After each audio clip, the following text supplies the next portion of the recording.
أعوذ بالله من الشيطان الرجيم بسم الله الرحمن الرحيم وإنه لتنزيل رب العالمين نزل به الروح الأمين على قلبك لتكون من المنذرين بلسان عربي مبين وإنه لفي زبر الأولين صدق الله العظيم وصدق رسوله النبي الكريم۔ سورہ شعراء کا 11واں یعنی آخری رکوع ہے اور 19ویں پارے کا 15واں رکوع ہے۔ اللہ رب العزت ان آیات مقدسات میں قرآن کریم کا تعارف فرما رہے ہیں کہ قرآن کیسی کتاب ہے، کس نے نازل کی، کون لے کر آیا، کس پر نازل ہوئی، کس زبان میں نازل ہوئی۔ فرماتے ہیں وَإِنَّهُ لَتَنزِيلُ رَبِّ الْعَالَمِينَ، بے شک یہ قرآن تمام جہانوں کے پروردگار کی جانب سے نازل کردہ ہے۔ اس کو رب العالمین نے نازل فرمایا ہے۔ جب یہ رب العالمین کا کلام ہے تو پھر اس کی کیا وقت اور کیا اہمیت ہے تو ہم سب سمجھتے ہیں کہ جو ذات جس قدر عالی مقام ہوتی ہے اسی قدر اس کے کلام کی اہمیت بھی ہوا کرتی ہے۔ جب یہ رب العالمین کا کلام ہے، رب العالمین کی کتاب ہے، تو پھر یہ سارے کلاموں کا بادشاہ ہے، ساری کتابوں کا بادشاہ، اس جیسا نہ کوئی کلام، اس جیسی نہ کوئی کتاب۔ نزل بہ الروح الامین، روح الامین یعنی حضرت جبرائیل علیہ السلام اس کو لے کر اترے ہیں۔ ایسے فرشتے ہیں جس کی امانت میں کوئی شک و شبہ نہیں ہے۔ تمام فرشتوں کے سردار سید الملائکہ حضرت جبرائیل علیہ السلام جس کو لے کر نبی کریم صلی اللہ علیہ وسلم کے پاس آتے تھے۔ اس قدر اہم ترین کتاب کہ اللہ رب العزت نے اس کے نزول کے لیے جس فرشتے کا انتخاب فرمایا وہ بھی کوئی عام فرشتہ نہیں ہے بلکہ سارے فرشتوں کے سردار ہے۔ اعلیٰ قلبک، کس پر نازل ہوئی؟ فرمایا اعلیٰ قلبک، آپ صلی اللہ علیہ وسلم کے قلب اطہر پر یہ کتاب نازل ہوئی، یہ کلام نازل ہوا۔ اور پھر آپ صلی اللہ علیہ وسلم کی شان کا کیا کہنا کہ تمام مخلوقات میں سے اللہ رب العزت نے جس کا مقام اور جس کا رتبہ بلند فرمایا وہ آپ صلی اللہ علیہ وسلم کی ذات گرامی ہے۔ آپ صلی اللہ علیہ وسلم کہ جن کو اللہ رب العزت نے سید المرسلین، امام الانبیاء، امام النبیین، رحمت للعالمین بنایا۔ آپ صلی اللہ علیہ وسلم جن کو اللہ رب العزت نے آخری نبی کے طور پہ مبعوث فرمایا اور قیامت تک آنے والے لوگوں کے لیے باعث رحمت اور باعث تقلیل بنایا۔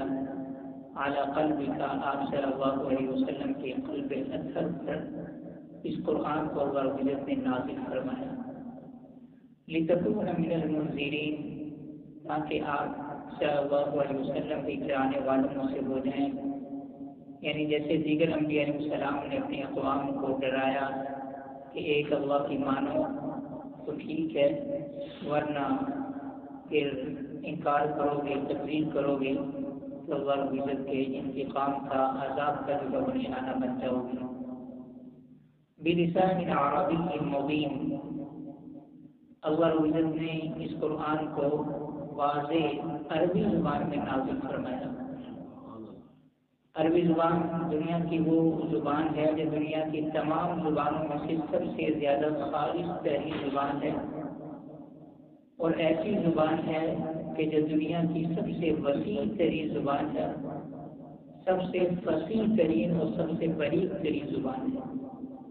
دنیا کی کوئی بھی زبان عربی زبان کا مقابلہ نہیں کر سکتی، نہ اپنے الفاظ کے اندر اور نہ ہی اپنے محاورات کے اندر، ضرب الامثال کے اندر۔ عربی زبان میں یہ خصوصیت پائی جاتی ہے کہ تھوڑے سے الفاظ ہوتے ہیں لیکن ان کے معنی بہت زیادہ ہوتے ہیں۔ پھر ایک ایک چیز کے لیے عربی زبان کے اندر کئی معنی، کئی الفاظ اس کے لیے اللہ نے رکھے ہیں۔ جیسے ایک تلوار ہے تلوار کے لیے اردو میں کتنے 2 4 5 لفظ ہوں گے، لیکن عربی زبان میں تلوار کے لیے 3000 سے زائد الفاظ ہیں۔ شیر ہے، شیر کے لیے ہم کچھ الفاظ استعمال کرتے ہوں گے، لیکن عربی زبان میں 1000 سے زائد الفاظ جو ہیں وہ شیر کے لیے استعمال ہوتے ہیں۔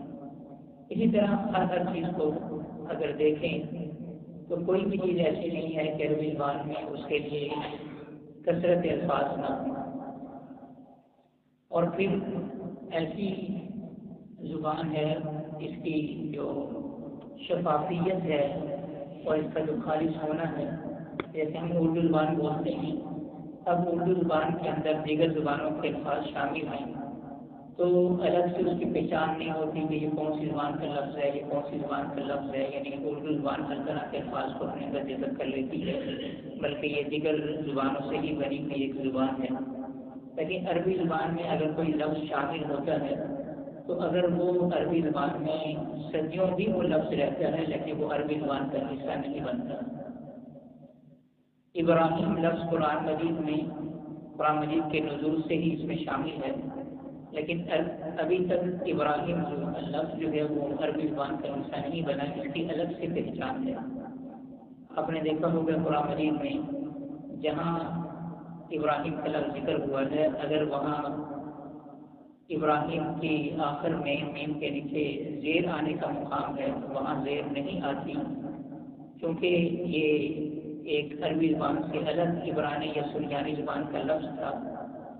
اگر یہ عربی زبان کا لفظ ہوتا ہے اس کے آخر میں زیر آ جاتی ہے جہاں زیر آنے کا مقام ہوتا، تو اس طرح سے الگ سے پہچان ہوتی ہے دیگر زبانوں کے جو الفاظ عربی زبان میں شامل ہوتے ہیں۔ وَإِنَّهُ لَفِي زُبُرِ الْأَوَّلِينَ، اور یہ زبان، یہ قرآن ایسی کتاب ہے، ایسا کلام ہے جو پہلی کتابوں میں بھی اس کا ذکر ہوا ہے، یعنی تورات میں، زبور میں، انجیل میں، دیگر صحیفوں میں اللہ رب العزت نے قرآن کے حوالے سے ذکر فرمایا۔ نبی کریم صلی اللہ علیہ وسلم کی ذات اقدس کے حوالے سے پیشن گوئیاں کی گئیں کہ آخری نبی آئے گا جس کے ناموں کا بھی ذکر ہوا، اور پھر اس کے اوپر نازل ہونے والی کتاب کے حوالے سے بھی اللہ رب العزت نے پہلی کتابوں میں اس کا ذکر فرمایا۔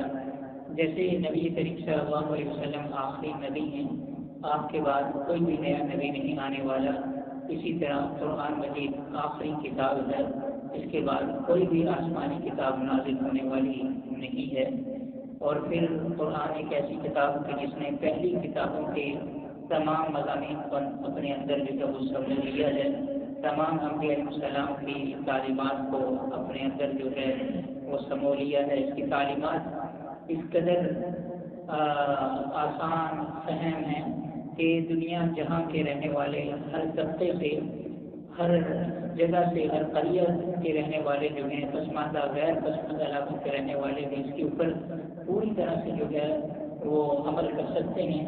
ایسا نہیں ہے کہ کسی گاؤں کے رہنے والے کے لیے قرآن پر عمل کرنا مشکل ہو، شہر کے رہنے والے کے لیے اس کے اوپر عمل کرنا آسان ہو۔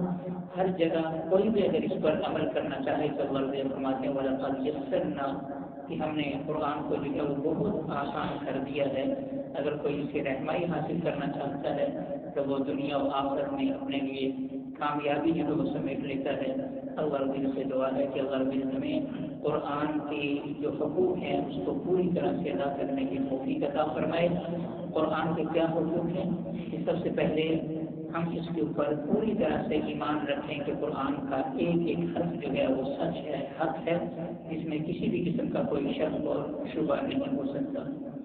دوسرا حق یہ ہے کہ ہم اس کی تلاوت کریں، اس کو پڑھیں، اور تیسرا حق یہ ہے کہ ہم قرآن مجید کو اچھی طرح سے سمجھنے کی کوشش کریں، اپنے اندر اس کا فہم جو ہے وہ پیدا کریں کہ قرآن ہمیں کیا حکم دے رہا ہے، قرآن مجید کے کیا احکامات ہیں، دن اور رات میں قرآن مجید کے کیا احکامات جو ہے وہ ہم پر عائد ہوتے ہیں۔ اور پھر اسی طرح اس کا ایک حق یہ ہے کہ ہم اس کے مطابق اپنی زندگیاں گزاریں، اس کے اوپر پوری طرح سے عمل کرا ہوں۔ اور آخری حق اس کا یہ ہے کہ ہم اس کو دوسروں تک لے کے جائیں، اس کی تعلیمات کو جو وہ عام کریں۔ اللہ رب العزت قرآن مجید کے تمام حقوق کما حقوق بجا لانے کی توفیق عطا فرمائے، اور کسی دن قرآن مجید کے تلاوت سے ہمیں اللہ رب العزت الحمد لله رب العالمين والصلاة والسلام على رسوله محمد وعلى آله وصحبه أجمعين. اللهم أنت السلام ومنك السلام تبارك ربنا يا ذا الجلال والإكرام. ربنا آتنا